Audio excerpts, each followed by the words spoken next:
ఎవరు ఎవరి కోసం పనిచేస్తున్నారు? ఎవరిని గెలిపించడానికి డమ్మీ అభ్యర్థులు దిప్పుతున్నారు? తెలంగాణలో నేతల కామెంట్స్ చూస్తే ఇలాగే ఉన్నాయి. బీజేపీని గెలిపించడానికి కాంగ్రెస్ డమ్మీ అభ్యర్థుల్ని పెట్టిందని హరీష్ రావు అంటుంటే, కాదు మీరే పెట్టారని అంటున్నారు సీఎం రేవంత్ రెడ్డి.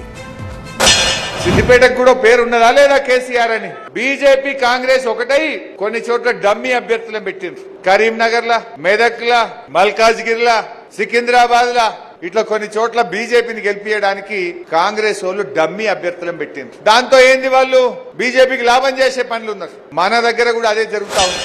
ఇవాళ సిట్టింగ్ ఎంపీ మొన్నటి వరకు 7 వాళ్ళ చేతుల్లో ఎమ్మెల్యేలు ఉండే, ఒక్కడు కూడా ఊర్లలోకి వస్తలేడు, ఒక్కడు కూడా కారుకు ఓటు అడుగుతలేడు.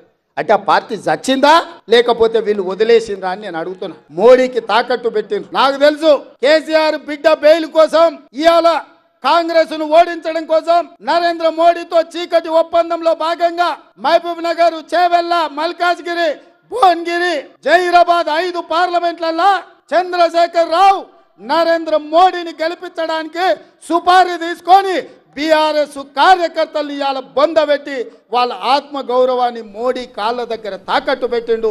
బీఆర్ఎస్ నాయకులారా, మీరు ఆలోచన చేయండి.